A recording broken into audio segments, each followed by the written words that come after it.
Well, Chuck, the issue here is whether or not America pays its bills. We are not a deadbeat nation. And so there's a very simple solution to this. Congress authorizes us to pay our bills. Now, if the House and the Senate want to give me the authority so that they don't have to take these tough votes, if they want to put the responsibility on me to raise the debt ceiling, I'm happy to take it. Mitch McConnell, the Republican leader in the Senate, had a proposal like that last year, and I'm happy to accept it. But if they want to keep this responsibility, then they need to go ahead and get it done. And there are no magic tricks here. There are no loopholes. There are no easy outs. This is a matter of Congress authorizes spending. They order me to spend. They tell me you need to fund our Defense Department at such and such a level. You need to send out Social Security checks. You need to make sure that you are paying to care for our veterans. They lay all this out for me, and because they have the spending power, and so I am required by law to go ahead and pay these bills. Separately, they also have to authorize the raising of the debt ceiling in order to make sure that those bills are paid. And so what Congress can't do is tell me to spend X and then say, but we're not going to give you the authority to go ahead and pay the bills. And I just want to repeat, because I think sometimes the American people understandably aren't following all the debates here in Washington. Raising the debt ceiling does not authorize us to spend more. All it does is say that America will pay its bills. And we are not a deadbeat nation. And the consequences of us not paying our bills, as I outlined in my opening statement, would be disastrous. So I understand the impulse to try to get around this in a simple way. But there's one way to get around this.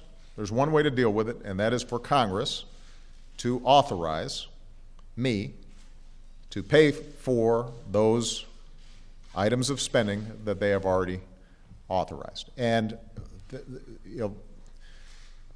the notion that Republicans in the House, or maybe some Republicans in the Senate, would suggest that in order for us to get our way on our spending priorities, that we would risk the full faith and credit of the United States, that I think is not what the founders intended. That's not how I think most Americans think our democracy should work. They've got a point of view. Democrats in Congress have a point of view. They need to sit down and work out a compromise. You just outlined an entire rationale for why this can't happen. Yeah. And if you're not negotiating on that, Yeah. so if you're not negotiating and they say you have to negotiate and you're not considering another plan B, then we just wait it out and we do see all these things happen. Well, look, Chuck, there's a pretty straightforward way of doing this, and that is to set the debt ceiling aside. We pay our bills, and then we have a vigorous debate about how we're going to do further deficit reduction in a balanced way. Now, keep in mind that what we've heard from some Republicans in both the House and the Senate is that they will only increase the debt ceiling by the amount of spending cuts that they're able to push through. And in order to replace the automatic spending cuts, the sequester, that's $1.2 trillion. Say it takes another trillion or $1.2 trillion to get us through one more year. They'd have to identify $2.5 trillion in cuts just to get the debt ceiling extended to next year. 2.5 trillion. They can't even, Congress has not been able to identify $1.2 trillion in cuts that they're happy with. Because these same Republicans say they don't want to cut defense. They've claimed that they don't want to gut Medicare or harm the vulnerable, but the truth of the matter is that you can't meet their own criteria without drastically cutting Medicare or having an impact on Medicaid or affecting our defense spending. So the math just doesn't add up. Now, here's what would work. What would work would be for us to say we've already done close to $2 trillion in deficit reduction, and if you add the interest that we won't be paying because of less spending and increased revenue, it adds up to about $2.5 trillion. The consensus is we need about $4 trillion to stabilize our debt and our deficit, which means we need about $1.5 trillion more. The package that I offered to Speaker Boehner before the new year would achieve that. We were actually fairly close in terms of arriving at that number. So if the goal is to make sure that we are being responsible about our debt and our deficit, if that's the conversation we're having, I'm happy to have that conversation.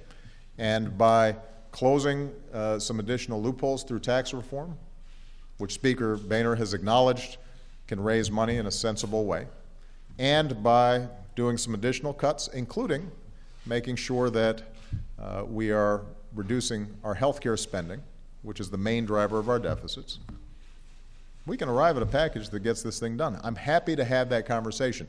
What I will not do is to have that negotiation with a gun at the head of the American people. The threat that unless we get our way, unless you gut Medicare or Medicaid, or otherwise slash things that the American people don't believe should be slashed, that we're going to threaten to wreck the entire economy. That is not how historically this has been done. That's not how we're going to do it this time. No, you're not searching for any other ideas? What I'm, Chuck, what I'm saying to you is that there is no simpler solution, no ready, credible solution, other than Congress either give me the authority to raise the debt ceiling or exercise the responsibility that they have kept for themselves and raise the debt ceiling, because this is about paying your bills. Everybody here understands this. I mean, this is not a complicated concept. You don't go out to dinner and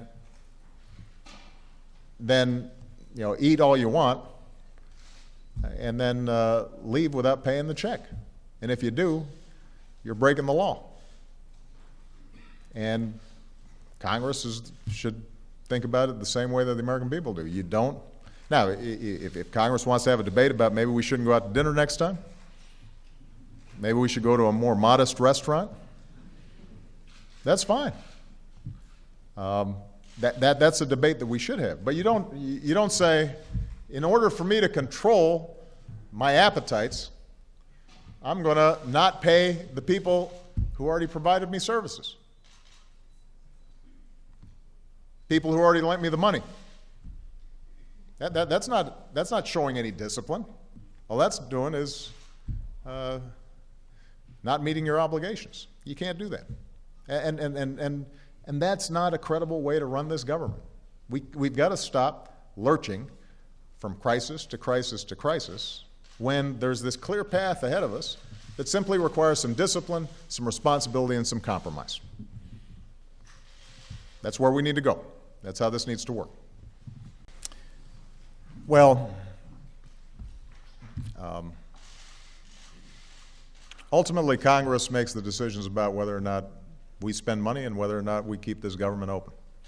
And if the Republicans in Congress have made a decision that they want to shut down the government in order to get their way, then they have the votes, at least in the House of Representatives, probably to do that.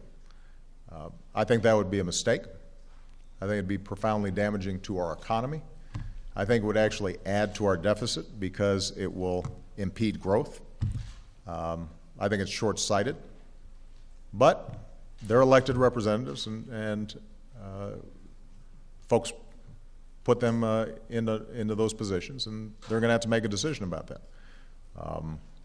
And I suspect that the American people would blame all of Washington for not being able to get its act together. But the larger issue here has to do with what is it that we're trying to accomplish? Are we trying to reduce the deficit? Because if we're trying to reduce the deficit, then we can shape a bipartisan plan to reduce the deficit. I mean, is that really our objective? Our concern is that we're spending more than we take in, and if that's the case, then there's a way of balancing that out so that we take in more money, increasing revenue, and we reduce spending. And there's a recipe for getting that done.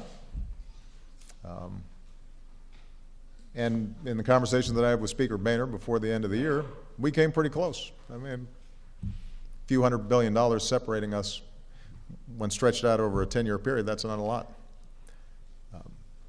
But it seems as if what's motivating and propelling at this point some of the House Republicans is more than simply deficit reduction. They have a particular vision about what government should and should not do.